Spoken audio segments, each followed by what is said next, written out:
Maybe you hung their posters on your wall. Maybe you scribbled lyrics from their songs in your notebook. Maybe you stood in line outside their concerts hoping to catch a glimpse of them arriving to the venue. Or maybe you just really liked their music and thought they were kind of cute. Boy bands, pop music's leading renewable resource. Those adorable faces and heavenly harmonies have been a key component of the music industry since at least the 1950s. And now the great pop culture debate wants to know, what is the best boy band of all time? I'm going to launch an adult male Hanson cover band and call it Manson. No, just heard it. I can see how that won't work. Anyway, I'm your host, Eric Rezsnyak, and please welcome my panel for this episode. If she doesn't get her way, she's going to say bye, bye, bye. Please welcome back Amy Pilott. Hello, and I will. I've threatened it before. I'll walk away. She has. She hasn't done that yet, though. We're waiting to see what happens. He'd like to thank his agent, his mother, Jesus, and of course, Papa Lou. Bob Erlenback is here. Thanks for having me. I had so many liquid dreams about being here. Oh, I hope you mopped up. Oh, nope, I just heard it. Sorry. And oh my God, she's back again. It's Kara Austin. Brothers, sisters, everybody sing. Yeah. Am I sexual? Well, you're the only one.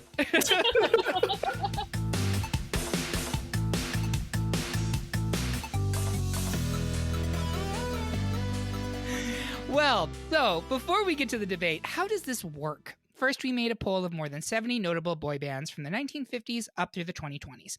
Note that for our purposes, we defined a boy band as an all-male band with more than 2 members that created pop or pop-adjacent music, and it had to have been widely considered a boy band.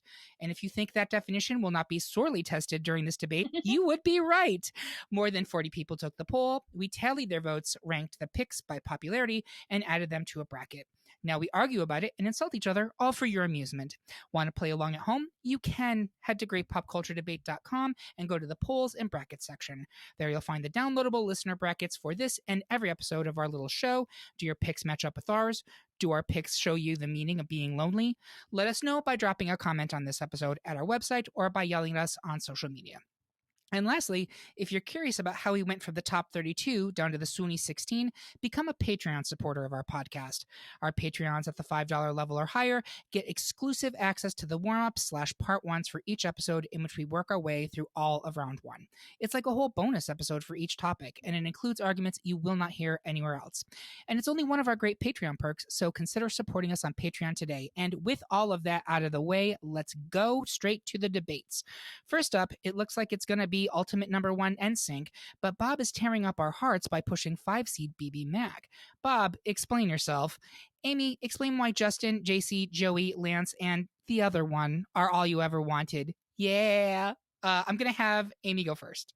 Can I pause here for a second? Sure. I have zero desire to push BB Mac forward over NSYNC. Oh, that's right.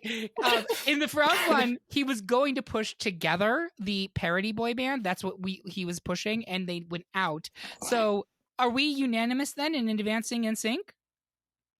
I think so. I'm there. I will happily save my arguments for later. They are plentiful. Let's have her save the argument because I'm coming for her later. Okay, great. And I'm excited for that because I think I know what you're up to, Mr. Erlenback. So this time it's Amy on the outs as she wants to give us one more night, una noche, with 2-seed 98 Degrees, while the rest of the panel wants to say hey, hey to the Monkees, a 3-seed. Amy, see if you can warm up the panel to 98 Degrees' temperature. Kara, explain why you were a Daydream believer for the Monkees. I'm going to have Kara go first. So the Monkees is probably the first boy band I was aware of. And they fit that what we've been looking at, some of the characteristics as far as like they were put together, they were packaged to be this response to the Beatles, but also to have this, have this situation comedy series, and they were mostly vetted as musicians, and it seemed like kind of a recipe for disaster as far as like this wasn't probably going to work that well, but they were a hit. They have great chemistry. Their TV show is legit funny. Like it even holds up pretty well now. And then they played the music that was kind of made for them at the beginning, but they were, a few of them were legitimate musicians, especially, like Michael Nesmith is a legit musician. And so, as they took more creative control, it got more fun and a bit more weird and like more legitimate. And they've got like solid bops. Last Train to Clarksville, I'm a Believer, Dear Daydream Believer. Like they're just really good, fun songs. And this is gonna sound goofy. Like most boy bands are 5, but I feel like they're a perfect 4, and they kind of remind me of the Ninja Turtles. So hold on with me, Oh, I because we like this have argument. okay. So we have Michael Nesmith always remind me of Raphael because he's cool but rude, because he was a little he was a little too cool for being in that. Like, he just didn't quite fit in. Peter Tork, for a reason, I felt like was a kind of a nerd like Donatello. Mickey Dolenz is a goofball like Michelangelo, and then we have Davy Jones, who's like the natural leader and very charismatic like Leonardo. So I feel like it just has that magic of 4. And when we talk about like teenage heartthrobs, Davy Jones, how much like how many underwear like pairs of women's panties landed at his feet? Like the screams whenever you see stuff like it sounds terrible, but like because for me it's a long time ago. But like when they went someplace, Davy Jones was like like the Justin Timberlake of his time, and they have a longevity. I mean, we were supposed to go see them to see Mickey Dolenz and Michael Nesmith play in November. Like they were at that time the last 2 surviving, and RIP to Michael Nesmith, who passed away not long after. So they've stuck around. They've remained relevant, and they've for the surviving members, they've kind of done their own thing. And like again, I was turned on to Michael Nesmith by Matt, my husband, who's a huge fan. And like again, they turn into legit musicians. It kind of like transcended, but still, like yeah, they're just a perfect boy band. That is a very compelling argument. And didn't one of them invent something really important? Michael Nesmith's mother invented whiteout. That's what it is. Thank you. Betty Nesmith. I knew somewhere along the line there was like an invention that actually changed like business life. I thought it was Post-its, but that's obviously Romy and Michelle. Like how I invented Fry of the 3M Corp. What were you saying, Kara? I was to say that's like how I invented Post-its. Exactly. And I really love your Ninja Turtle analogy, and you left out the part that they were actually managed by a gigantic rat. Amy, what about 98 Degrees?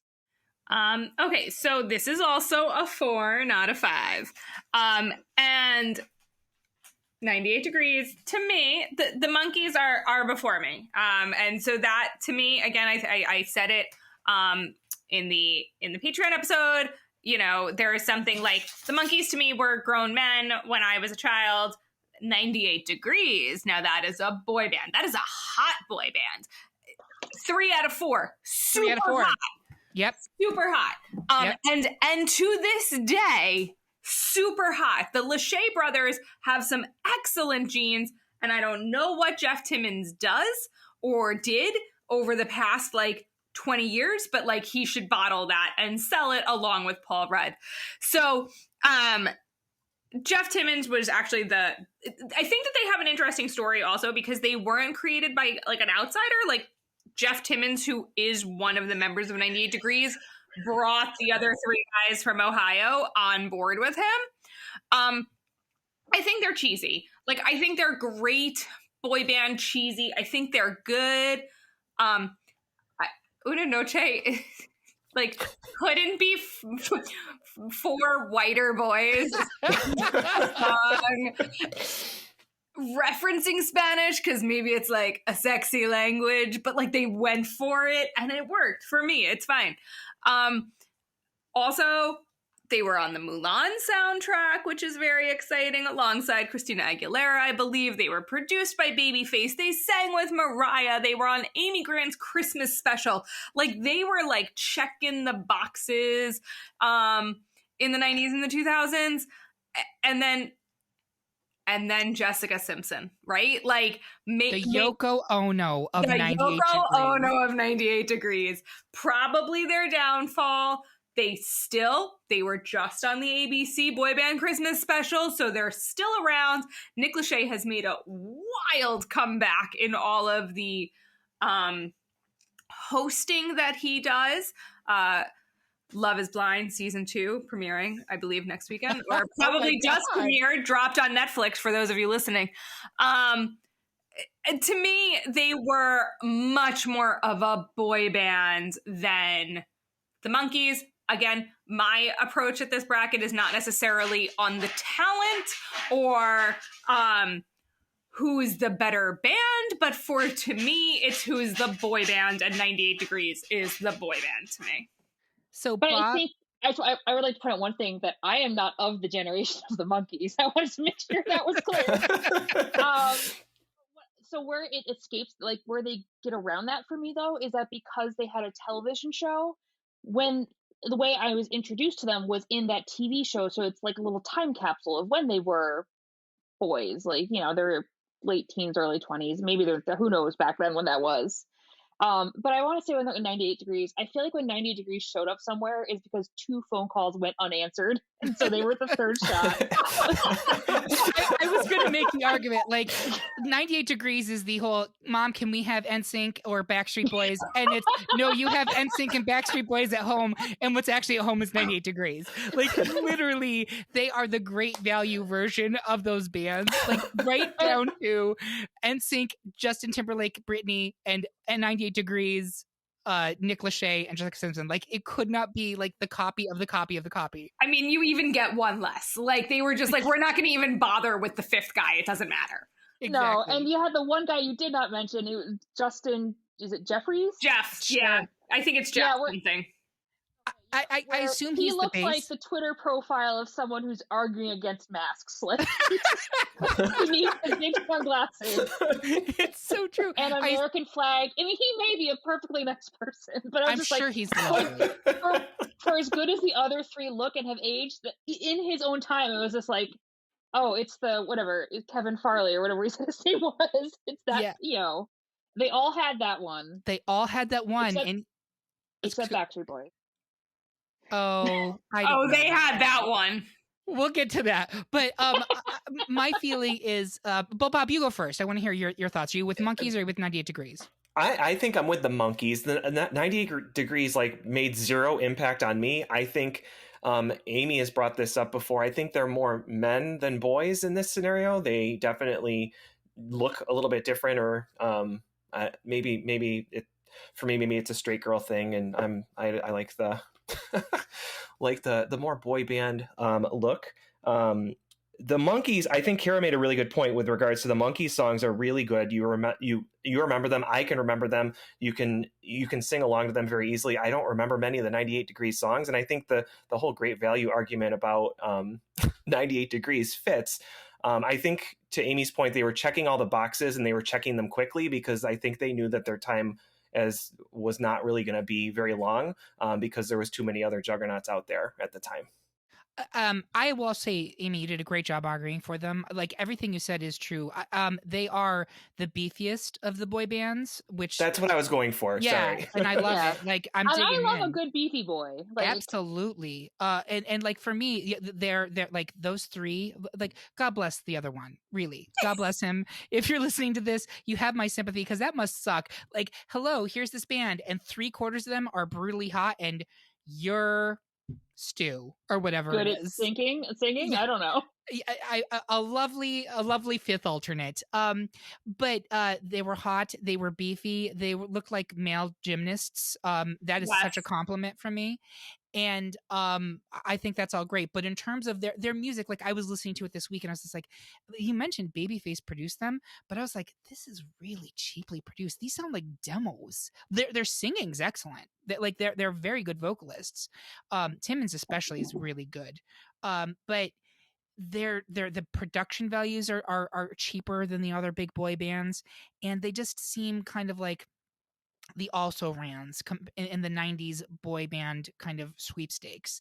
I love the fact, and this is something we discussed in the first part, that the decisions that you're going to be hearing on this are so intensely swayed by the individual panelists' backgrounds. There's a lot of nostalgia that goes into this and our generational elements. In fact, I'm looking at boy bands from a different generation as a reason to advance them, because I don't want it to just be 90s, early 2000s boy bands and like the Elite 8. And I think the Monkees are a great introduction for that, not just because they're from a different generation, but because they did have really great songs. And Carrie, you kind of nailed it.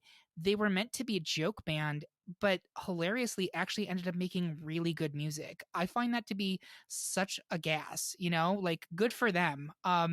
I think that means it is 3-1 in the advantage of the Monkees. So I'm sorry, Amy, you're not getting your way on this one.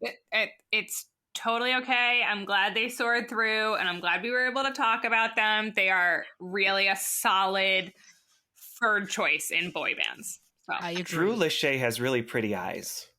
They are a very pretty group of boys. They really are. I don't disagree with that at all.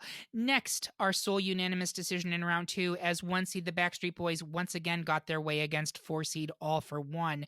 3/4 of the panel wanted to bop along with 2 seed Hanson, but Bob thinks that 3 seed One Direction has the best songs ever. Bob, explain to us why everyone else in the room can see that 1D is beautiful, while I stand aghast at your betrayal of Hanson and ask, where is the love? Bob, go ahead. So this one comes down to a very basic argument for me. And I think, I have seen Hanson 5 times. I think it might be more than 5, but I can only remember 5 as I'm thinking about it right now. I absolutely love Hanson. I own almost all of their albums. I know and can sing to most of their songs. They have so many terrific and amazing songs. They had a moment where it was the Mbop Middle of Nowhere album where they were really soaring high. And really hitting very hard. It was 97, 96, 97. When this was, 97, because I knew I was a senior in high school. I can associate these things. So, it was a big moment for them. They really hit, and they hit hard with that song. It was a song of the summer. It was really, really infectious. But ultimately, yes, they went through the cycle of going to concert or doing the concerts, the big concert tour, Screaming Girls, all of those things. But at the end of the day, that is not them.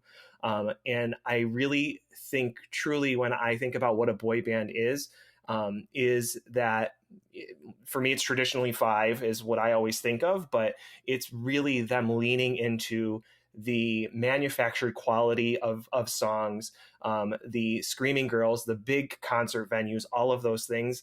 And at the end of the day, that's really not the direction Hanson really wanted to go. I think they may have gotten some of the sparkle in their eye of some big money and some quick money, but really stuck to their guns in the end and knowing what they wanted to be as a band.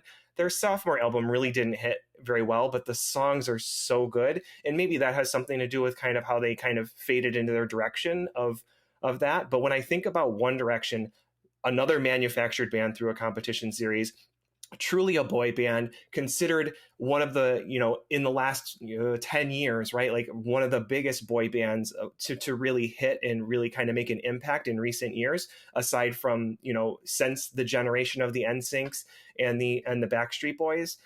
They are absolutely a boy band. At the end of the day, that's what they want. That's what they went for. I get that they are broken up at this point because they all wanted to do their individual things. But at the time, that was what they were actively pursuing and going for and wanted to have for themselves.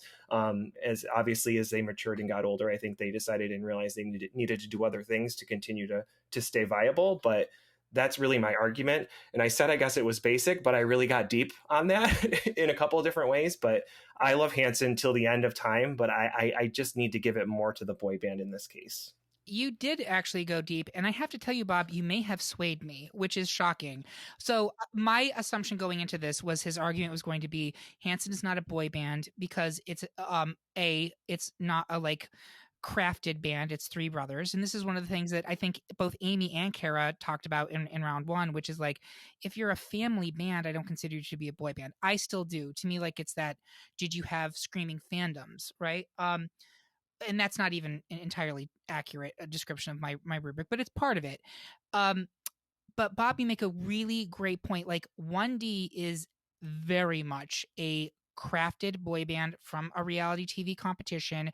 The 5 guys who have the harmonies, they are a supergroup, and they were to that, I'm going to say they're late aughts, early teens. Is that correct? Mm-hmm. I think that's right. Mm-hmm. Yeah. Early teens, I think. Early teens. So they are to that generation after us what the New Kids on the Block / Backstreet Boys were to our generations. They absolutely were. There's no question. And Hanson is a little bit different. They were huge for that one album.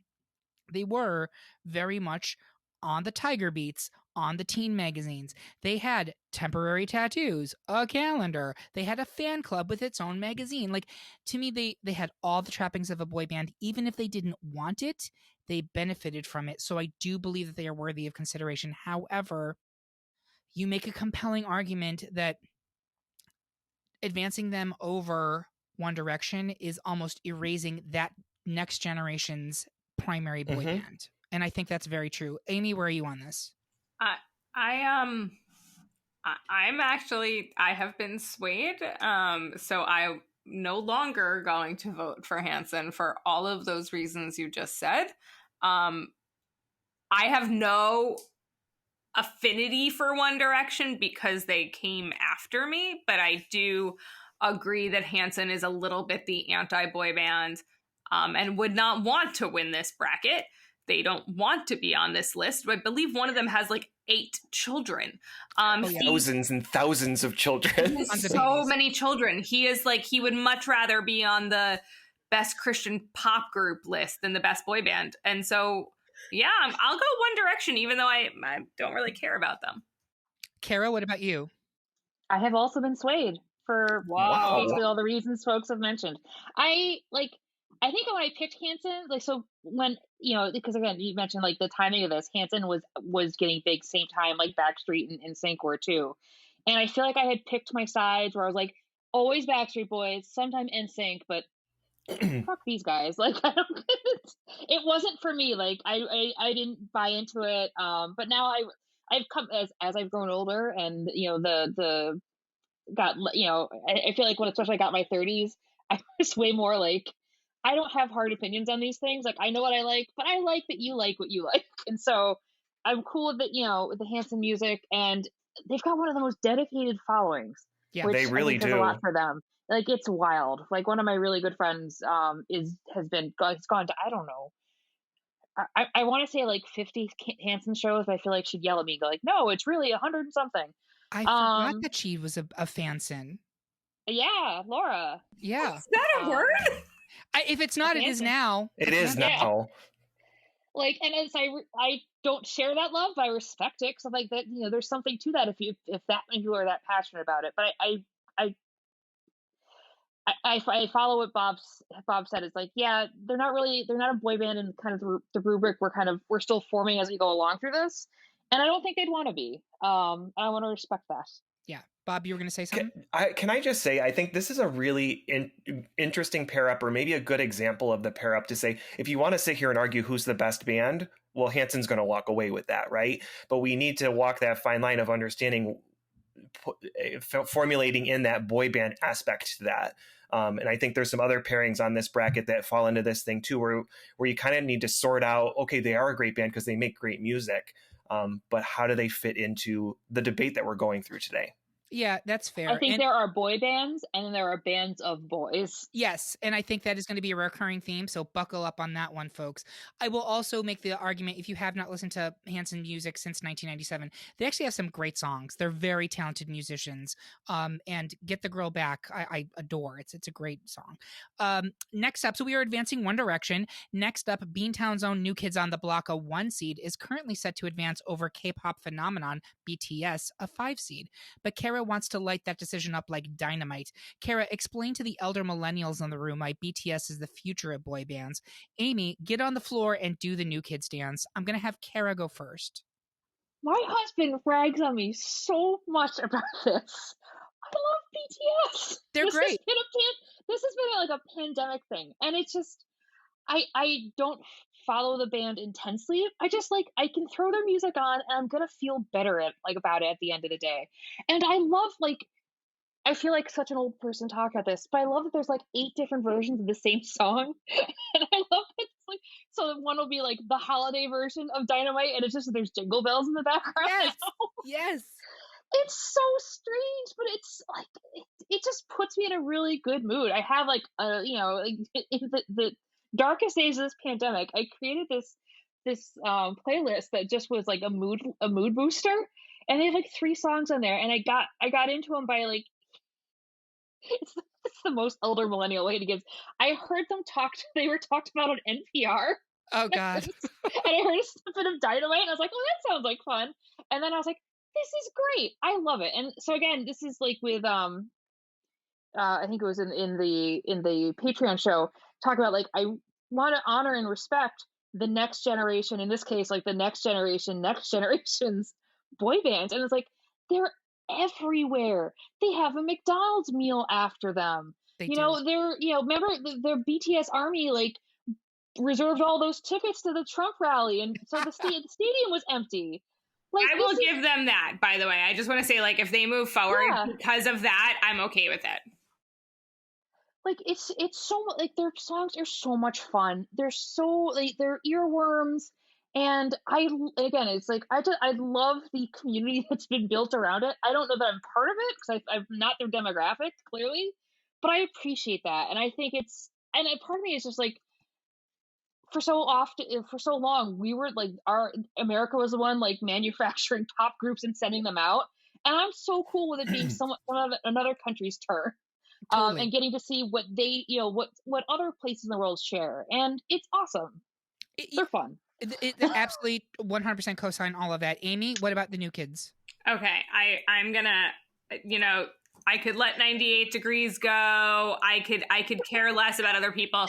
New Kids on the Block, like I slept with all 5 members of that band because they were on my sheets. They were on my sheets. They were my sleeping bag. Like it's a coming of age moment. So like, again, you have to look at how you approach the bracket. For a best boy band, they were an awakening. And I saw them, I mentioned it earlier, I saw them as an adult, as a grown-ass woman.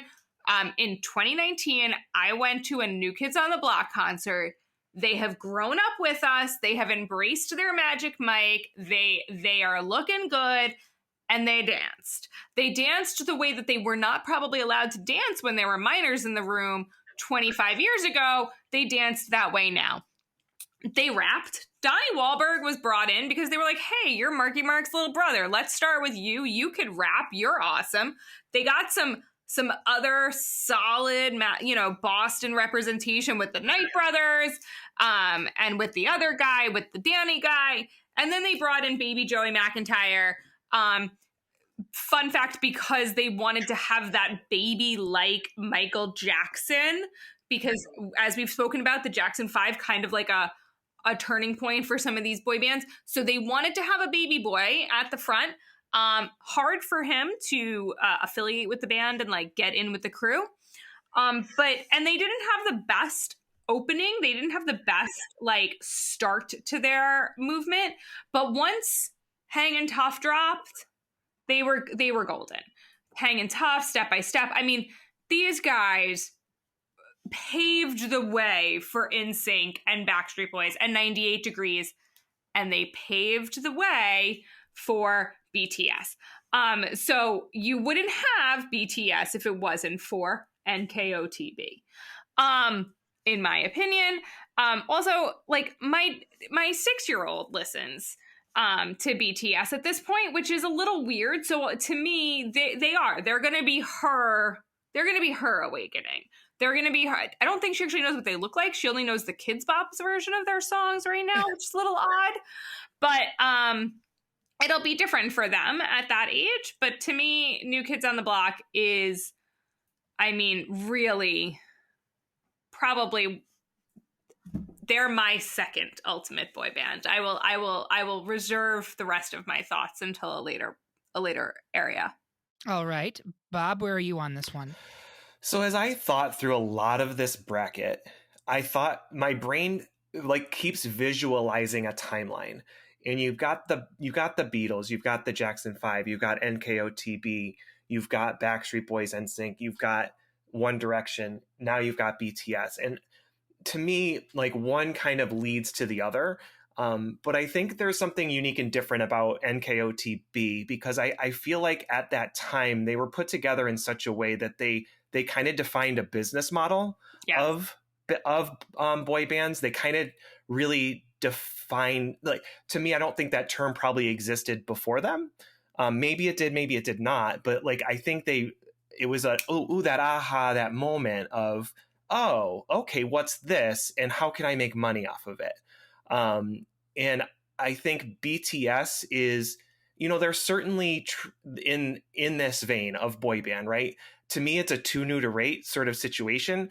I'm not a fan. I don't really follow them all that much. I've heard some of their songs here and there, and I know that the current generation is kind of leaning towards them right now. But will we be talking about them with the same kind of reverence of that we do with NKOTB? I'm not sure that we will. I am welcome to be proved wrong 5-10 years from now, 100%.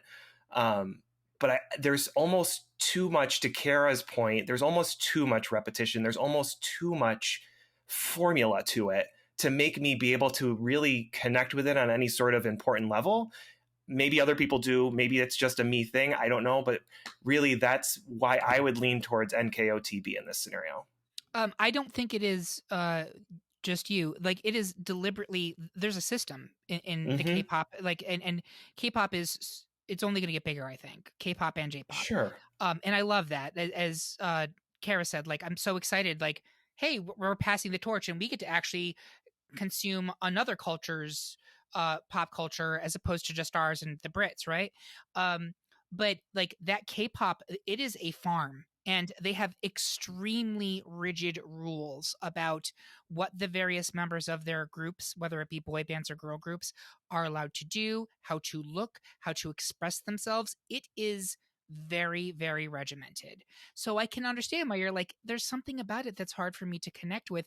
Unlike, say, the NKOTB model, which was there are archetypes, and every band has to fill those archetypes or something near it, but there's kind of some room for personality in there, and there's no personality in the K-pop world that I'm aware of. And people can come for me, and this is the thing. This is your grandpa, and he's standing on the lawn, and he's shaking his fist at the clouds, right? If you're listening to this and you were born after the year 2000, I totally get it. I'm showing you my old man cred. I do love, as Kara said, I love BTS. I think they're great. I do think 5-10 years from now, we will look back at them the way that, say, Amy looks back at NKOTB. But for this particular bracket, even though I think they're the future, I can't say that for now. And there is something interesting that you mentioned about timeline, Bob. If you can trace it from the Beatles to, like, Bay City Rollers technically become after Beatles, and to Jackson 5. But between Jackson 5 and NKOTB, there was kind of nothing in the boy band, except for Menudo, which totally was active in the early 1980s. But if you were in white bread America, you did not know Menudo. Sorry, like, you just didn't. So NKOTB kind of formed out of nothing. Nature abhors a vacuum. Never more true than with boy bands. So I do think there's something special about them besides just being the forefront to, like, the 90s boy bands. I think there actually is a legitimate cultural specialness to them. Kara, are you going to be upset if we advance them over BTS? I'm fine with that. I'm looking to the future. You guys looking to the past. That's cool. That's literally cool. what we're doing. I love that for all of you. So New Kids on the Block is not my past. It is my present. So and your future. Because I watch the show Blue Bloods on CBS almost entirely for Donnie Wahlberg religiously. I love being on episodes with Amy. I put it all out there. I don't hide. I wrestle with his Jenny McCarthy thing. I know. I put that part of it aside. Yeah, I understand. I get it. Again, the artist versus the art. So, with that being said, we were evenly split between OG boy band The Beatles, a 2-seed, and reality show boy band Concoction O-Town, a 3-seed. I will explain why I need help to advance The Beatles, while Bob argues that eliminating O-Town, much like love, should be a crime. I'm sorry, I did not do that anywhere good as the Ashley Angel. Bob, you go. I don't have much for this one, Eric. I think I talked about the timeline, right? And I think O-Town comes in at a certain time of boy bands where, it was the NSYNC, it was the Backstreet Boys era, and I think it really fell into that true, like, crystallization of true boy bands. I just argued obviously about the NKOTB piece of it. I think that's the like the seeds of where we were going, and I think O-Town hits it in its stride over the Beatles. And I get that the Beatles are a band made up of boys. I don't know as though the term was something that was true at that time. I get the phenomenon piece, completely get that, because it was something new and different in what the country needed and what the world needed at that time. But when I'm thinking again, when it comes to the boy band piece to it, I would push O-Town forward. I get it. They're not a better band. And I might be in a losing battle here. But I guess that's really what I have to say about that. Marry me, Ashley. Right now, I'm losing. Right now, Amy and Kara are both Team O-Town. And I have to ask them, I'm assuming it's because you don't believe that the Beatles qualify as a boy band, correct? Amy? Yes. Yeah, that would be my answer. Yeah, that's my assumption, because I don't think... ascended, and I mean, I don't know. There's still time. Maybe O-Town get there. They won't. Spoiler. I would just say this, and I know you haven't spoken for them yet, but to me, something that's quintessential about the boy band, and I mean this lovingly, as I just spoke about my love for New Kids on the Block, they aren't musicians. Correct. The Beatles play instruments. Donnie Wahlberg wasn't banging the drums. Like, they were just singing behind synthesized music. And I'm not diminishing the power of the boy band, but to me, the Beatles are surpass boy band, actually. To defend like the Monkees in this, I think I would just add the asterisk. They're not hired to be musicians. If they become musicians, it's despite everything else. And I would argue that if you're using that as part of your rubric, then you have to take out the Jonas Brothers. You have to take out Hanson. I know you did. You have to take out the Jackson 5. They all played the musician, their own instruments as well. But so I hear all of those arguments, and I let me say this: I'm not going to be upset if we lose the Beatles here, because literally no one on this podcast is saying that O-Town is a better band or act than the Beatles. None of us are saying that. Not even Bob. Right, Bob? That's correct. Right. It still feels very weird, though. to have them advance over the Beatles. Yeah. I just have to think of some of I truly have to think of some of the hallmarks of boy band and who's got the most of those, who checks most of those boxes, and to me that's O-Town. It just feels weird. It does feel weird, and I'm not going to be mad if the Beatles go out here, but I will say this, that if you read musical criticism, and like this is an actual thing, like the Beatles are widely regarded by like music critics as the original boy band, and it is not the whether or not they play instruments is not the differentiating factor. It is the group of young men who are like late teens, early 20s, who are doing pop rock music, who have a very intense cult-like following. And there was no cult-like following that has ever come close to the Beatles. I looked this up. When they came to America and performed on the Ed Sullivan Show in 1964, 73 million people turned in to watch them. That was 2/5 of the entire United States population. That is absurd. When they went home to Heathrow Airport, 10,000 fans swarmed them. Like, NSYNC could never. Like, there has never been anything like the Beatles, and I don't think there will be anything like the Beatles. There was only like 3 channels at the time, so there wasn't. There also weren't that many TV sets. I wonder about this too. Is just with the different eras, like, could you show up at a recording studio and not play an instrument and be considered eligible to be in a band? Like, was anybody they weren't, I don't know, were they, I can't think of musicians from that time or acts from that time where someone wasn't playing an instrument. If, with the exception of someone was just a singer and then there was a backing, right, group. Yeah. But if you were going to be a group, you better bring a triangle or something. Like, you had to have at least somebody playing something. Work that jingle frisbee. Yes. I have to say that, yeah, that's a good point. Like, the earliest I can think of where you start getting musical acts that are strictly vocalists would be like the Four Seasons, the Four Tops, the Temptations. But those all came after the Beatles, I believe. Someone tell me I'm wrong. I'm so bad. Is that 50s and the Beatles are 60s?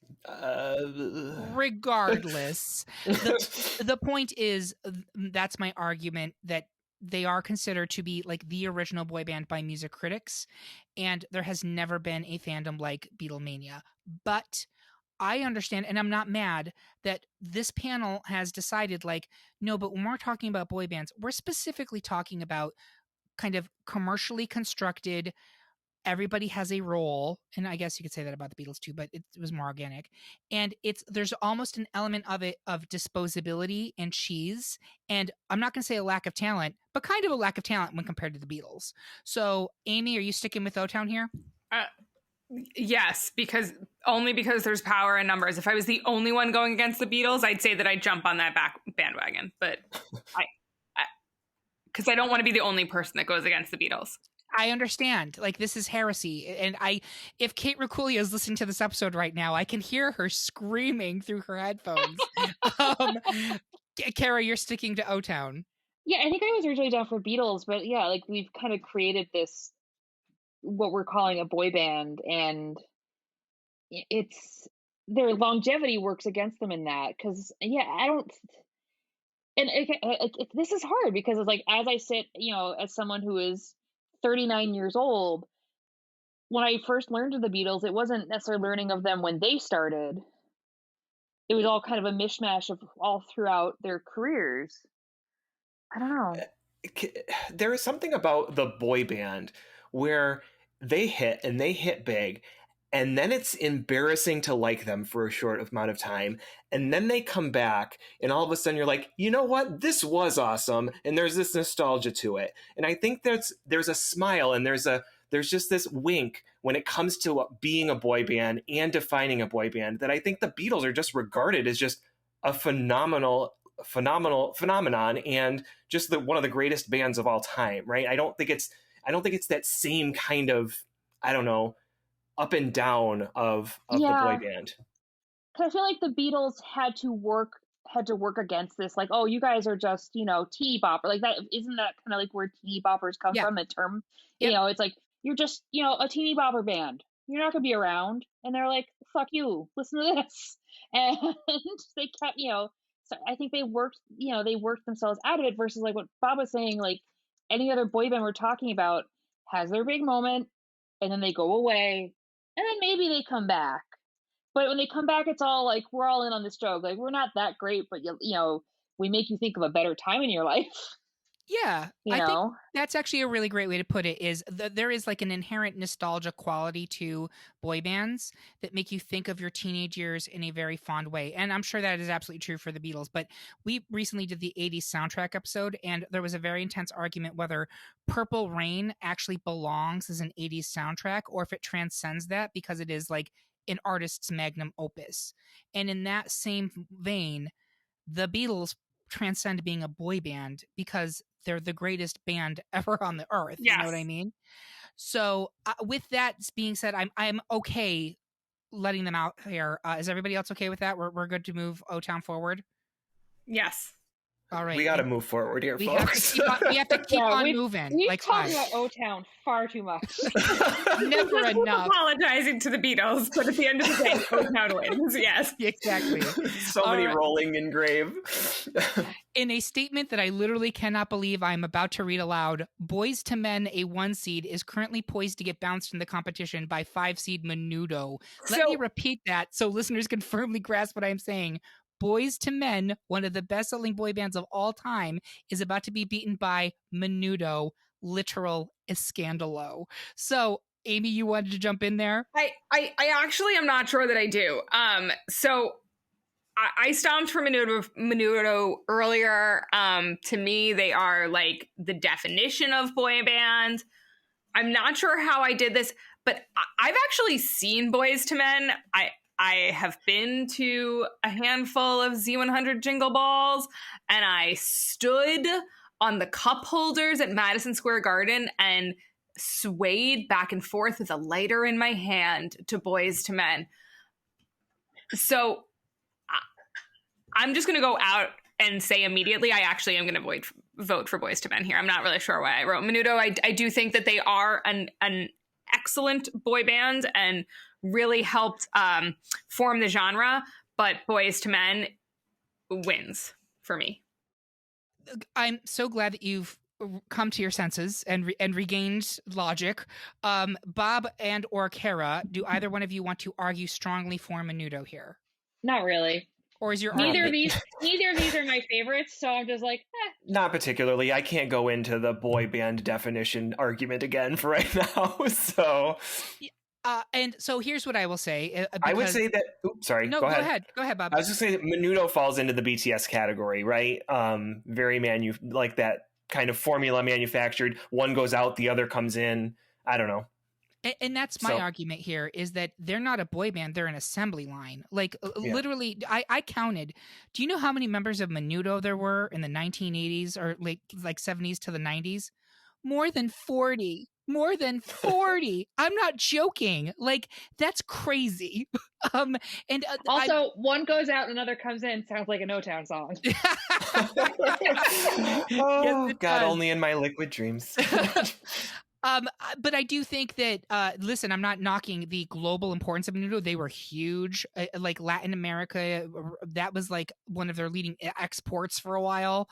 But in terms of like, Boys to Men was a juggernaut. And since it sounds like we're now 3-1 on this one, or at least tied, that would mean Boys to Men would advance because it's the 1 seed. So I'm going to save my argument till round 3. Finally, in round 2, it's Bros versus Bros. As 2 seed, the Jackson 5 is currently set to fall to 3 seed, the Jonas Brothers. Kara, explain why we are suckers if we eliminate the Jo Bros. I will explain why we should stop and advance the Jackson 5, because the love we save may be our own. Kara, you go first. So at this, I feel like we're rehashing it again. Like, for me, the Jackson 5 don't feel like a boy band. Again, I don't want to go and rehash my same argument. I guess I'll just like hit the bullet points. They're a family band. They have an actual child, and there's so much messed up stuff that happened and continue to happen later. I feel weird voting for them. And with the Jonas Brothers, they feel more boy band. They have this, this screaming stadiums of fans, and again, it's the torch pass for me. Like, after the Backstreet Boys, I feel like they were the next big thing. And they totally were. This one is a difficult matchup because if your argument has been, well, they're not a boy band because it's a family band, they're both family bands, and both of them played instruments. That's true, but also like I feel like they're manufactured in a way because somewhat Joe Jackson wanted to make money off his kids who could sing well, and Disney Channel wanted to make money off Jonas Brothers. Sure. Yeah. And I think if the Jackson 5 had come along in the early 2000s, they would have had a Disney show. They would have had the Sheets. They would have had everything else. Instead, in the 70s, they were performing in Las Vegas as children. So it's a little bit weird. I do want to take it to Bob. Where are you on this one? Can I vote for NKOTBSB? You cannot. Oh, darn. Okay. We'll go with the Jonas Brothers. And Amy, are you also Jonas Brothers or are you Jackson 5? I think I'm Jonas Brothers. Again, I feel like I just want to say, like, the Menudos and the Jackson 5s, I do think paved the way for everybody that we're talking about now. And I do wonder if we had this conversation in 10 or 15 years, we might look back and see the Jonas Brothers surpass the boy band genre in many ways, because I actually think that they have the opportunity to fly even further. Also, 2 of them married queens. So yeah, it's true. I just want to say that, like, if anybody cashed in on their boy band status at the right time, it was the Jonas Brothers. Fair point. That's actually a very I feel good bad argument. for Kevin's wife. No, you got that Jonas bonus. I do not feel like Kevin's wife is Danielle, correct? Is that she's Isn't she a queen too? I mean, listen, she's probably the smartest woman that's ever walked the planet. Like, let's be honest. I mean, she met a boy and was like, I think you're going places. I'm going to hang out. So she did, and they're great. And then she became best friends with Sophie Turner and Priyanka Chopra. Thank you. So, like, Jonas. she's doing great. She is. Danielle Jonas. And I have to say, I'm not terribly mad from them advancing. My only main argument is with the Jackson 5, from a standpoint of being a crossover act. Like there was nothing like the Jackson 5 at that time. Like they came out and they gave the African American community like their version of a boy band. It did not happen. It did not exist prior to that. And they were out there kind of like the Osmonds. Like Catherine was out there sewing these colorful jumpsuits. They had killer choreography. They were working their asses off. And their songs crossed over even into, especially into white audiences, with like a huge. They had 4 consecutive #1 hits on the Billboard Top 100, which is huge. That was the first act to have that happen. It is a bit of a history that is tarnished, though, not just because of the Michael stuff. Let's separate that because it happened after the band. But like Joe was kind of a. I have to choose my words very carefully here. He was putting his family into a lot of situations that maybe were not great for the kids, and they did not have childhoods. And whether or not they wanted that is highly debatable. I just watched the Janet Jackson documentary that was on A&E. Wanted more, but got what I got. And she, like, they bend over backwards to be like, I didn't understand my father at the time, but now I really respect what he did for us and how he instilled this work ethic. And I'm like, that really sounds like you are making excuses for your abuser. And so I can be okay with us advancing the Jonas Brothers, even if I think historically the Jackson 5 is more important to the history of boy bands. But regardless, I think without that tarnish, we would possibly be talking about the Jackson 5 like we were talking about the Beatles, where they got to a point where it went beyond being a boy band. Fair point. So we will advance the Jonas Brothers, and with that, we are at the end of round 2. We're going to take a quick break while we argue over which one of us is the Rango of this Fab Four. It's totally me. And we will be right back.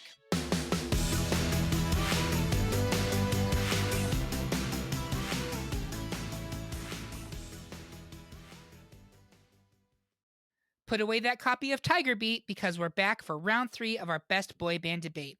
Before we get to the Elite 8 matchups, I want to ask my panel, how can total strangers pledge their undying love to you on social media? Amy, where can they find you? So if you want to see my adorable children, I would tell you to follow me on Instagram at Amy Pilott. If you want to hear my opinions, you can follow me on Twitter.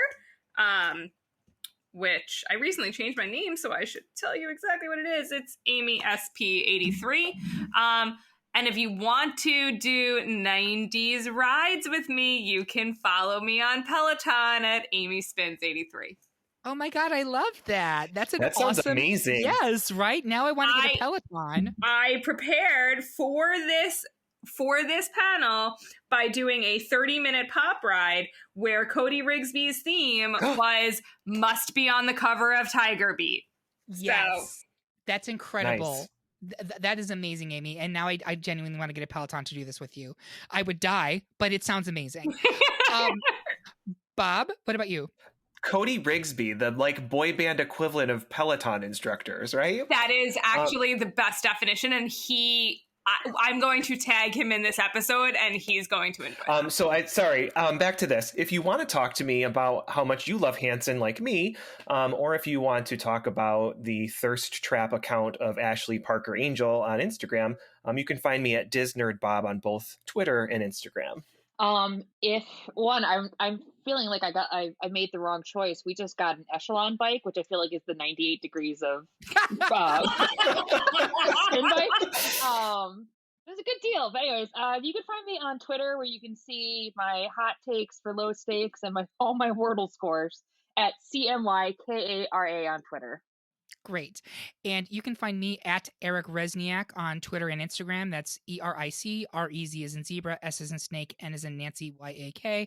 Or just message at Great Pop Culture Debate on Insta or at culture_debate on Twitter. So now that that's out of the way, let's move on to round 3 before we age out of this episode and we're replaced by younger, cheaper podcasters.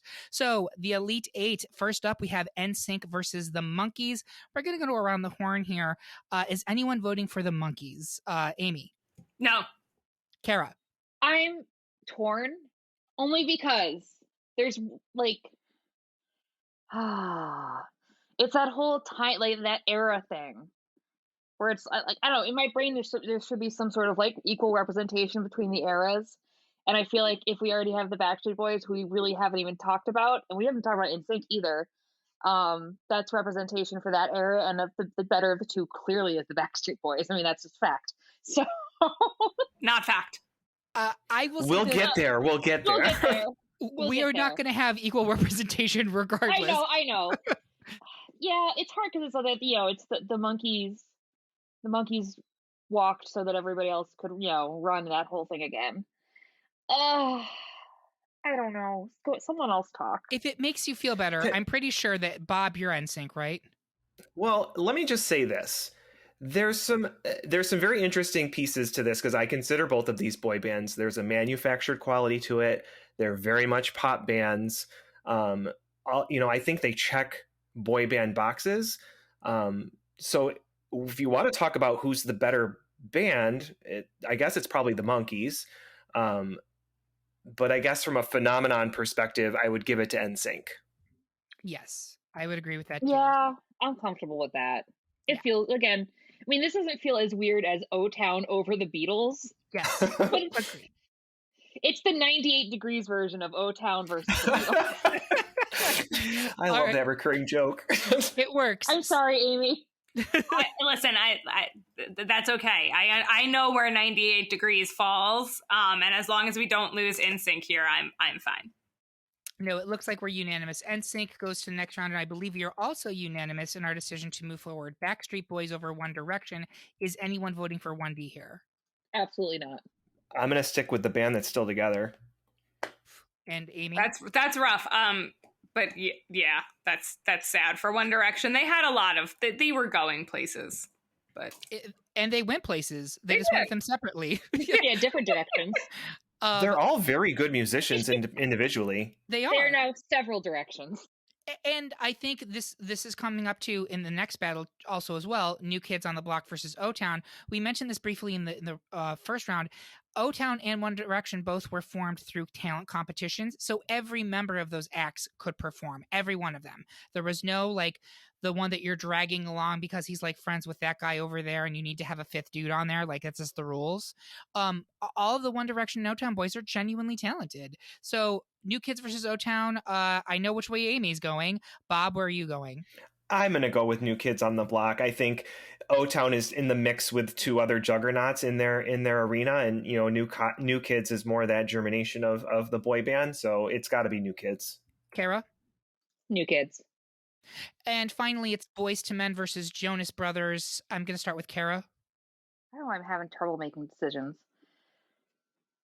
I guess with all the arguments I've led up to this, when we put these two together, now I'm feeling like the more boy band of the two would be, I almost said all for one. That's not what we're talking about. Nope. Boyz II Men. Sorry, there's a number in the middle and I got confused. The one that's more boy band would be Boyz II Men, and so that's where I think I'm going for this round. All right, Bob.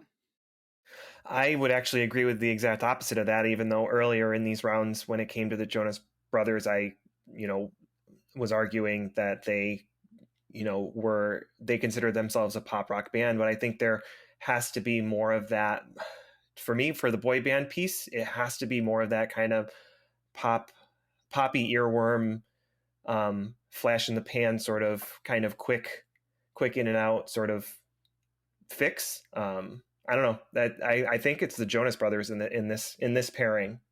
Amy? I love that we flipped. Right? Amy?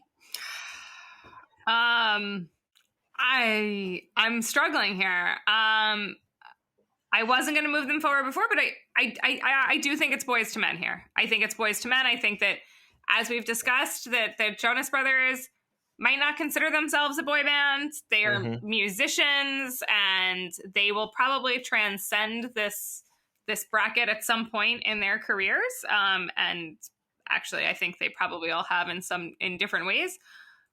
Boyz II Men was recently featured themselves on the ABC Boys Band Christmas special, so they very much still attach themselves to this genre, and I think are the boy band to be moved forward. I love that you keep going back to that Christmas special as an argument, because I looked at that Christmas special and said, "Oh, this is embarrassing." And then that is me. But what's more boy band than that? Because every one of those guys was like, I'm paying my mortgage off this year. Like that's how it works. Which was our argument against NKOTBSB earlier. Just saying. And I also want. Go ahead, Amy. Sorry. I was just gonna say, I think that there's a slight difference in, and I love me some New Kids on the Block, not BSB, but I love New Kids on the Block. I love Boys to Men.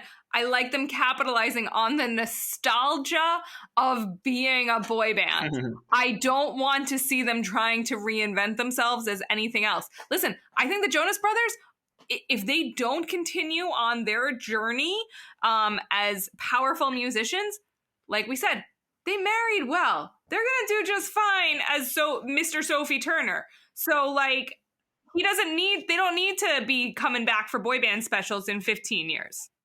And they all have, well, except for Kevin, Joe has DNCE, which is a great band. Like it's more of an actual like aggressive pop band. And I mean, Nick has had quite a good solo career, frankly. He's had some really great songs. So and they've all acted a little bit too. Yeah, I think they're all going to do quite well. For me, I think Boyz II Men is the easy answer here. They absolutely consider themselves a boy band, and if anything, they're like, why are we not getting more credit for being the boy band juggernaut that we are? Like, we are the ones that inspired NSYNC and Backstreet Boys to a very large degree, and like NSYNC and Backstreet Boys will tell you that's not even like talking out of school. So. With that said, I believe we're 3-1 for Boyz II Men, giving us a final four of NSYNC versus Backstreet Boys, New Kids versus Boyz II Men. I believe those are all 4-1 seeds, are they not, Bob? Sorry. Yes. Yes. So NSYNC and Backstreet Boys is going to be the slugfest to end this episode. Like, I'm going to hold off on that one. I'm going to do New Kids versus Boyz II Men first. Amy, I'm guessing you're going with New Kids here. Sorry, I'm taking a lot of silent pauses here because I'm having internal struggle, but yeah, I'm gonna go New Kids here. Okay, that's fair. Bob, you're going with New Kids here? It's New Kids by a mile for me. Kara. This one's hard because I think, like, I'm familiar with both, like, you know, both bands, but I feel like I just ended up listening to more Boyz II Men than New Kids because I think I was just a little bit shy of the age where people were getting really into New Kids. Like, I think I was in 3rd grade, so I knew about them. I think I had a pencil case with them on it, but I wasn't like, I didn't have the access to the music the same way. But for whatever reason, like, I don't know. This is hard. It is I hard. forget a lot. It is a very but I think hard who's the, again, it came up earlier. It's like New Kids on the Block. There was that desert of boy bands for, you know, was it a decade and a half we were talking about? Yeah. And they're the prototype that the Slugfest is going to be based off of. They are, although, so recently there was a documentary on Netflix called This Is Pop, and the first episode is on boy bands, but it was really mostly about Boyz II Men. And Boyz II Men, like, they had clips in there in which NSYNC and Backstreet Boys are just like, oh, we were absolutely influenced by Boyz II Men. Like, we want to sound like that. We want that sound. And you can argue whether or not they achieved that. But I will give New Kids the edge. You mentioned I had a New Kids pencil case. I don't think they made Boyz II Men pencil cases. No, but I think that, you know, I think there's, you know, the great American problem with racism too, where it's like, well, we're not going to make a pencil case for a, you know, a band fronted by, you know, black men. Yeah. You know, the kids don't want that. They want these fresh-faced Boston boys. And that's, so I feel weird using that as a metric. For sure. And literally in that episode, they say point blank, they're like, we were culturally huge. Like, we had, I actually wrote this down. Hold on for a second. End of the Road was at #1 on the Billboard 100 for more than 3 months straight. I'll Make Love to You in One Straight Day went on to be even more successful, topping the charts for nearly 4 months apiece. They broke records. Like literally they were inescapable in that like 92, 93 time. Like you could not listen to the radio without hearing them. And then they said like, and then all of a sudden we were gone because suddenly these white boy bands came in and their posters were all over everybody's walls. And they're like, funny enough, we didn't have posters. Why do you think that was? And I was like, yeah, that's 100% true. 100%. So it's really difficult because you're talking about from a cultural musical standpoint, which one has the bigger impact? I'm going to say Boys to Men. From a commercial standpoint and in terms of a phenomenon, I don't know if Boys to Men has the edge here. I really don't. I think NKOTB, but maybe it's because I wasn't in that community. I didn't see the type of lavish, insane, like screaming for Boys to Men the way I saw with NKOTB. You know what I mean? Yeah. Amy, you said you saw them at the Jingle Balls. Did you find that the crowd's reaction was on par with your New Kids concerts? I did see the New Kids as an adult, but New Kids, I mean, I do think it was very different. I think even as somebody who had a New Kids on the Block betting, I don't think that Boys to Men betting was ever offered to me. There were no pillows, like that just wasn't, whereas it was almost assumed that I would have NKOTB merchandise. Boys to Men wasn't the same way. I think it would widely, I mean, I don't want to go, I'm not comparing Boys to Men to the Beatles. I want to make that very clear right now. But from a musical standpoint, I mean, there's no question here. Like there's not even a discussion that Boys to Men is clearly a more musically talented group of people who, you know, absolutely deserve more praise than Jonathan Knight. But like, again, it depends on how you're judging your bracket. What are your metrics here? And I think that's a great way to look at it is if we've already nixed the Beatles because we feel that that is not what a boy band is. A boy band is something that is disposable. It has a very specific place and time. It is a highly commercialized collection of young men who were put together strictly for the purpose of selling records and posters and making teen girls lose their minds for a generation. Then it's easy to give it to New Kids here. You know what I mean? Yeah. Yeah, with that caveat, I can go for New Kids. But I will add the asterisk, like, Boyz II Men definitely has better songs. And I say that as, like, yeah, you know, like I said, I wasn't gung-ho on the NKOTB train right when they came out, because I just didn't get to listen to them a lot. But for whatever reason, I know a lot more Boyz II Men songs. Like, when I was listening to them this week, I was like, oh, yeah, a lot of them remind me of summer, because I think I just listened to more music on the radio, like, when I was out of school. But oh God, that sounds so old, listening to music on the radio. Ugh. Yeah, Boyz II Men is like a multiple Grammy Award winning group where they're too good for boy bands. Yeah, right. Again, they're not the Beatles, but they're also just not a throwaway boy band. Yeah. Bob, you want to say something? There's something more serious to take about, I think, when it comes to Boys to Men. You can take them more seriously as artists. You can take them more seriously as saying, yeah, they're a group of boys in a group. They're a band of boys, right? But, you know, their songs are great. Their songs have quality. There's something, again, if I'm going to continue to define what this is to be a boy band and what would make a great boy band or the best boy band, there has to be an absolutely ridiculous quality to some of your lyrics, your songs, I'm listening to this, but isn't it funny that I'm listening to this? Because did you hear these lyrics? You're going to say, I want it that way, and nobody knows what the fuck you're talking about throughout your whole song, right? I assumed they were ordering a Burger King. Well, they were associated with Burger King at the time, absolutely. So they had toys, and I had them all. And I think it's kind of...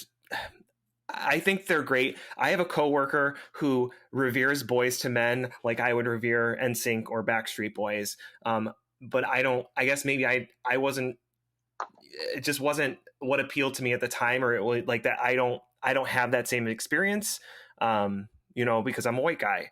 But I think it kind of is a blemish on Boyz II Men to move them forward over NKOTB, is considering them a boy band based on kind of our definitions and kind of how we're talking about them. I don't know. There is a seriousness and an earnestness to them Yes. that is lacking in the other three in this final four.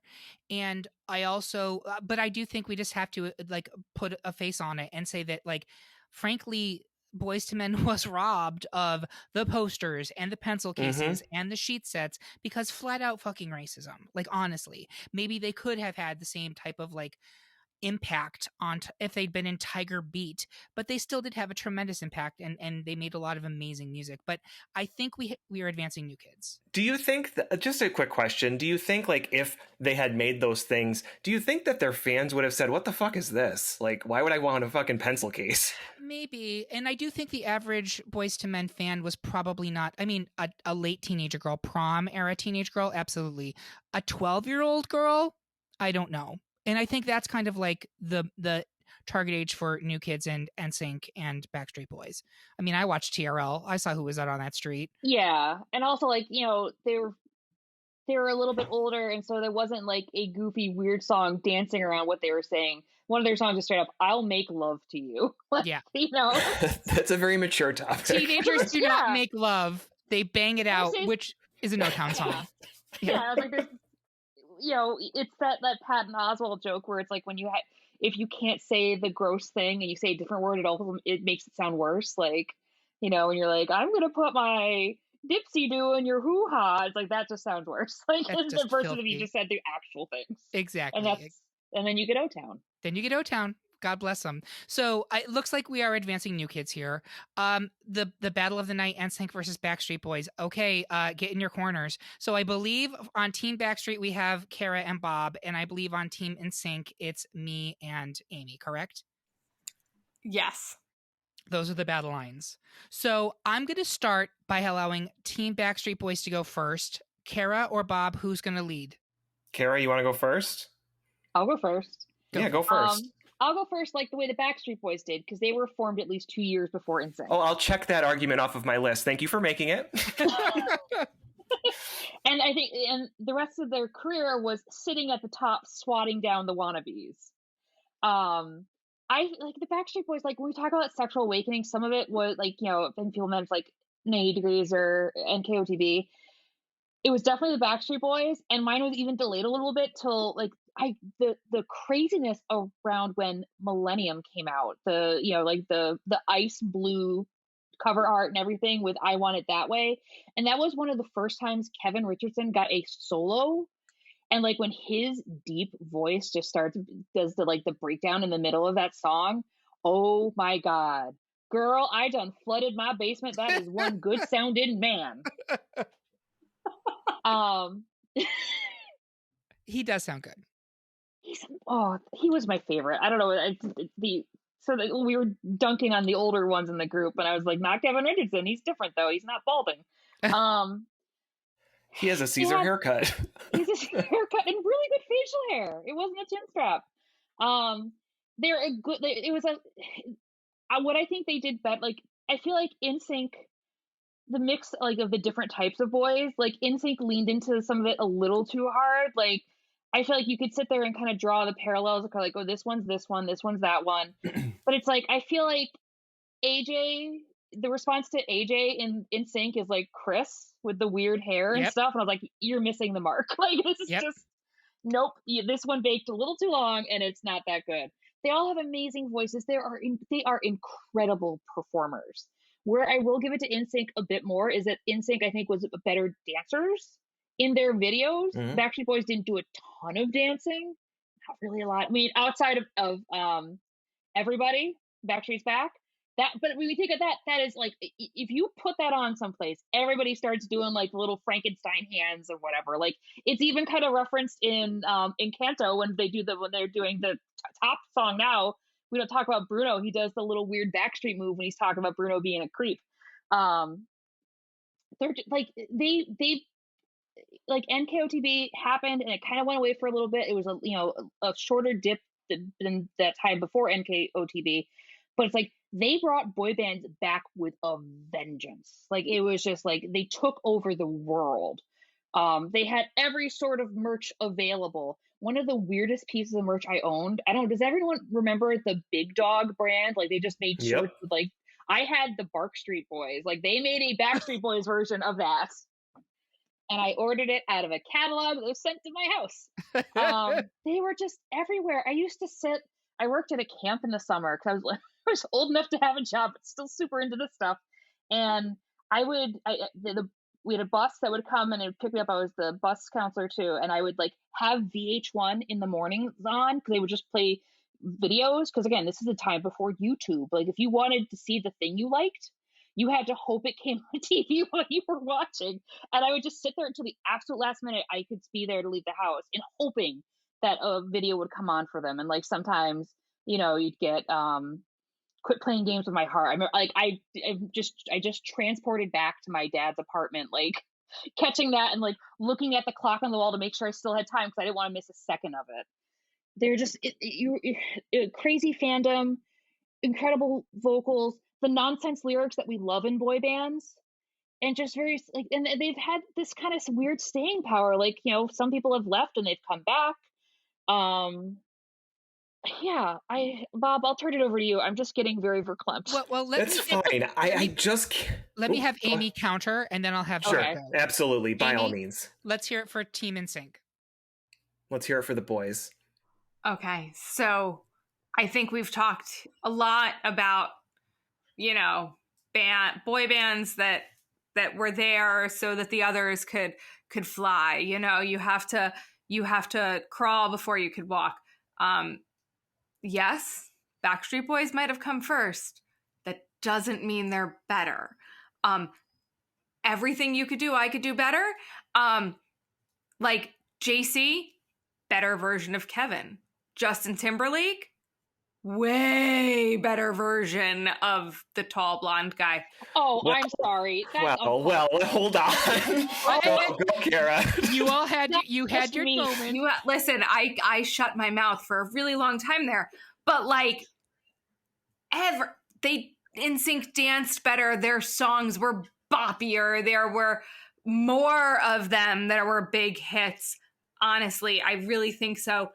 And they have longer longevity. Like they didn't need to come back as NKOTB-SB. They are just NSYNC. Like they didn't need to make a comeback. They had their moment. They lived their best lives. And Joey Fatone and Lance Vance are just making fabulous TikTok videos for everyone to enjoy for nostalgia because their mortgages are paid for. They have succeeded in everything they set out to do.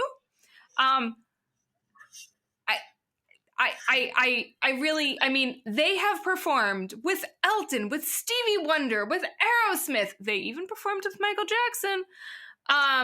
8 Grammy nominations, like you name it, they did it in the time that they were around. And then they can just sit on their throne as the best boy band ever, and we could all move on. All right, compelling arguments. Bob, your turn to counterpoint. You're right. NSYNC will never come back because Justin Timberlake will not have it. Destroying other women's careers. Yes, the Backstreet Boys versus the Justin Timberlake band. Okay, let's go. So we have the Backstreet Boys, which came first, and we have NSYNC that was riding on their coattails and saying, oh, we want a piece of that. Let's go in, grab our piece of the pie and get out. We have the Backstreet Boys with, 9 studio albums. We have NSYNC with only 4. Does anybody, who can tell me the second album that NSYNC released? Anybody? No Strings Attached. No, it's actually Home. It's actually Home for Christmas. Their second album was a Christmas album. Backstreet Boys hasn't released a Christmas album. Actually, they're going to release one this year, but it's going to be their 10th studio album because, 25% of NSYNC's albums are Christmas albums. So when we talk about the who has better songs or who has better albums, we talked about Millennium. Kara brought up Millennium. Millennium sold 24 million copies. The most popular album that NSYNC sold, No Strings Attached, was 14 million copies. Millennium is considered one of the greatest selling records of all time. It's in the top echelons of that. They beat Whitney and many Whitney albums with the amount of copies that they sold of Millennium itself. Let's talk about their singles. Let's see, 1, 2, 3, 4, 5, 6, 7, 8, 9, 10 really hot pop singles that charted and were really played on the radio. I can only find 5 from NSYNC, and most of them are Justin Timberlake songs, if you ask me. Let's see, what else do we have here? I love that Bob is the numbers guy. Thank you, Bob. I just get out and get emotional, and Bob's like, I've got facts. He's got the receipts. I talked about NKOTB being that kind of, from the timeline perspective, they really started to define that business model, or like they were the first realization of that business model. And Backstreet Boys came in and said, that's really cool what you did. This is how you really do it. And NSYNC, they're within the same time frame, which makes it really tough, right? Because they're within years of one another. Backstreet Boys came first. NSYNC was, from the very beginning, you knew what was going to happen with NSYNC. That guy, Justin Timberlake, is the star. He will soar, and NSYNC will fade into obscurity. I just can't. I get it. If you say to somebody, oh, name me some boy bands, you're probably going to get the NSYNC or the Backstreet Boys mix, but Backstreet Boys are a boy band to the bitter end. They are continuing with it today. They're the ones that were pulled in to be in the closing credits of This Is the End, that movie, with singing I Want It That Way, or Everybody. Everybody. And I think that's a moment too, because like, if you're going to go for that gag, like that, they needed a really clear boy band pop song that kind of like goofy, means nothing, world is ending, who cares, you're in heaven now, or whatever. What's going to make this party? And they didn't choose NSYNC, they chose Backstreet Boys. And they would never be able to choose NSYNC because Justin won't have it. So I can't. I get it that there's some more accolades from an awards perspective on the NSYNC side, but I think the Guinness Book of World Records for Joey Fatone and Super 8 Motels for the world's largest pillow fight just doesn't do it for me. So, okay. And just as far as conglomerates, NSYNC has paired up with other boy bands. The other boy band they've paired up with is the Backstreet Boys, and the billing is Backsync, not in Street. So, okay, these are all very intense arguments. I'm coming in now, Amy, if that's okay. I'm tagging in. So here's my thing. Number one, let's compare the names. Backstreet Boys means nothing.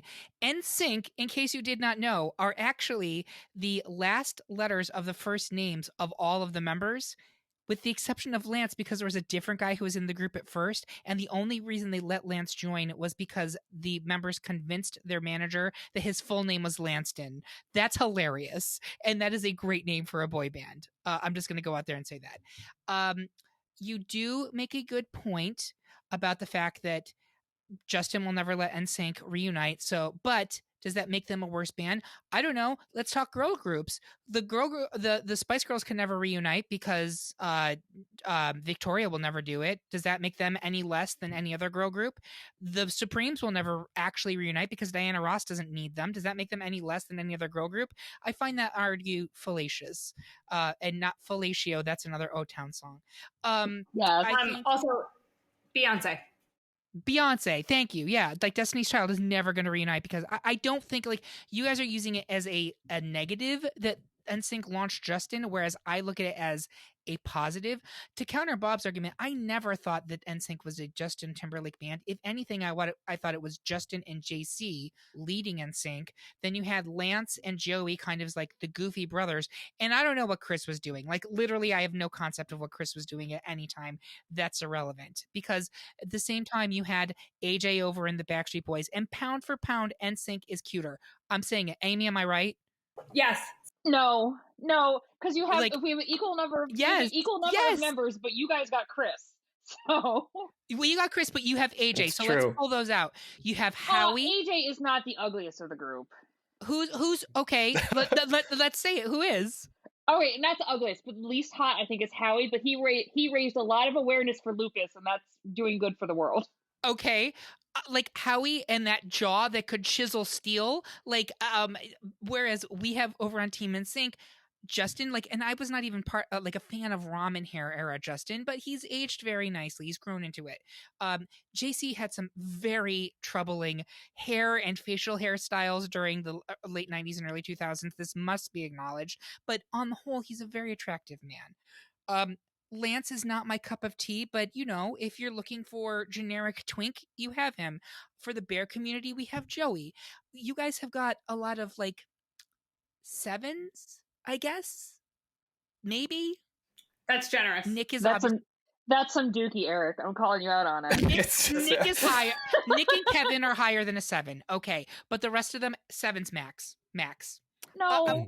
But Brian okay, is up there. I would also Eric said it, but like, I don't think that Justin Timberlake's success is to be counted against them. Like, you are as good as your, if we're going to say that the Beatles were great, some of them had individual success, right? Like, can I just say, 5 was great. You're going to say Michael Jackson had some individual success. You're as great as your greatest member. Like, I mean, I know you could say it as both ways, but there's no greatness. Sorry. The Justin Timberlake thing isn't necessarily this big, I guess, knock against it. It's from the perspective of like, they just can't, Backstreet Boys is still going and they're still popular and still people still enjoy them, are entertained by them, all of those things. And NSYNC just, it can't. And I think that's, I guess to your point, Eric, does it make them better or worse? Maybe not. But I just think we're talking about the best boy band. And to me, when you have Backstreet Boys with 1 billion views on I Want It That Way on YouTube and Bye Bye Bye at 285 million.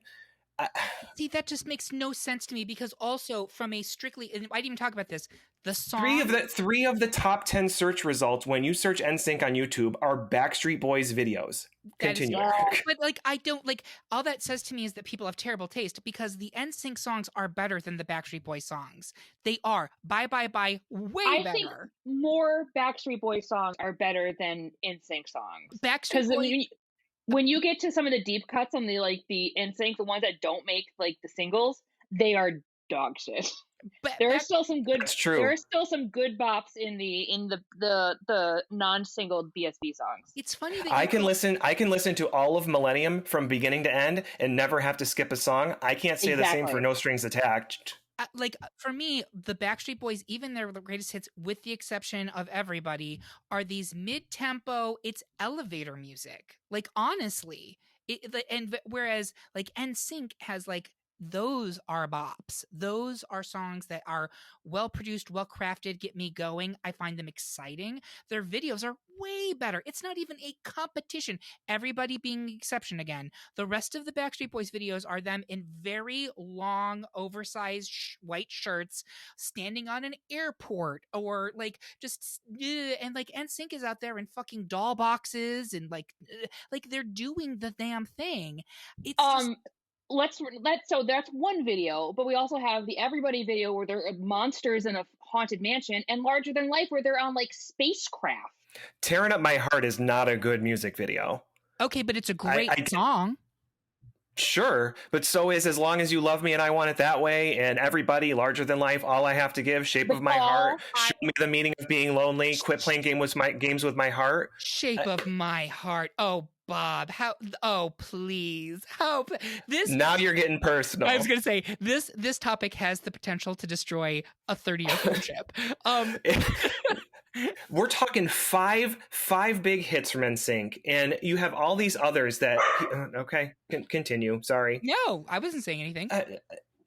That's my dog having opinions. He can't believe this argument is happening because it's gonna be me. Like it is. Like That's a Justin Timberlake song. I am so sorry. That is a Justin Timberlake song. But again, Destiny's Child, like, it's a Beyonce song. Like, you could say that for. I wouldn't argue that Destiny's Child is the best girl group. I don't think you can hold Justin Timberlake's success against the group. I think that he is a product of the best boy band, the same way that Michael Jackson is a product of the Jackson 5. Like he personally, my dog is very upset about this. He personally, like, he's feeding off your energy. Here's the thing. If it is a tie, which it is, and they are both 1 seeds, technically the top seed would win. NSYNC is the top seed over Backstreet Boys. However, because I'm not going to do that in a Final Four matchup, there is a good argument that was made regarding the massive differential between YouTube views, album sales, etc., which I had not. I truly believe in my core that NSYNC has better music and has better band members and, frankly, even a better name and better music videos. But I can't argue against those numbers when it comes to Backstreet Boys' success. So because we are already over an hour and a half with this episode and it has to end, I'm not tired. We can keep going if we want to go down this route. I can't. Can we do a whole episode just on this? I can't. But Amy, also, I would say to you, you have 50% of the final 2 right now. So that should be something to hold on to. Yeah, listen, my final 2 when I did this was New Kids and NSYNC, and that making that decision was heart-wrenching for me. But I do. To me, this is the whole episode. Like, the fact that we're here right now, this is the episode. Nothing matters. This should be final 2. Yeah, this should be the final 2. Like, it's very unfortunate the way this fell out, because this is the final 2. Like, I really think that if you surveyed 100 people in our general age bracket, this is the boy band conversation. I agree with that. Mm-hmm. And so, with that being said, let's pause. Does New Kids beat either of these two? Kara, does New Kids beat either? No. Bob? Nope. Not anywhere close. Amy. For me, yeah, because I will forever be in, like, it's the same as the Giants and the Patriots for me, or the Yankees and the Red Sox. You're either NSYNC or you're Backstreet Boys, and if you're not getting NSYNC, you're getting whoever's against the Backstreet Boys. I respect that. I do. So these arguments are obviously extremely intense, and my gallbladder was already trying to jump out of my body last week, and it's doing it again. No, but in all seriousness, we know that this is what it was going to come down to. We all knew. Again, understanding that this is true for our generation, our cultural backgrounds, these two were the defining ones for our time period. I know that Amy is never going to change. Amy is dead set on NSYNC, and I will say that I agree I find their music to be better. I find them to be cuter, and I think that the fact that they spun out a megastar on their own is a benefit. However, Bob and Kara are also not going to change. They are deadlocked. And in this case, I have to take a step back and say, we have to finish the episode, and I can defer to actual data, and the actual data does tell me that Backstreet Boys is more popular, even though I checked and NSYNC did receive 1 more vote on the ballot than Backstreet Boys did. So with that being said, I will swap my vote, and I know that Amy is very unhappy with me right now. Amy, will you ever be able to forgive me? I will forgive you. I have not swapped my vote. And I don't expect you to ever. I expect it to be 3-1 to advance and Backstreet Boys to the final between Backstreet Boys and New Kids. Amy, I'm going to guess you're going with New Kids here. I'm going with New Kids strictly in full support of NSYNC. It's like an absentee ballot almost. No, that's not what an absentee ballot is. It's a vote in protest. Yeah. Yes. Yeah.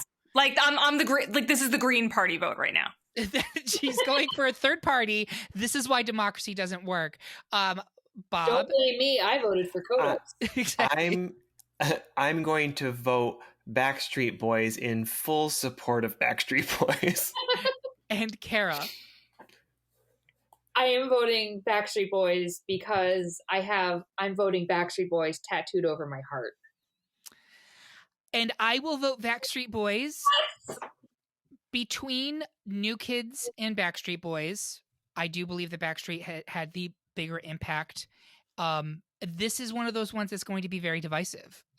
Amy may never speak to us again, and there's a good chunk of our listeners who may never listen to us again. But there you have it. We decided to do this episode, and we're going to have to pay the price, right, Amy? I have a question. Yes. How can Backstreet be back when they've never left? Oh, there she goes. Amy, what about any parting thoughts? Bye. Yeah. Sorry, folks. There you have it.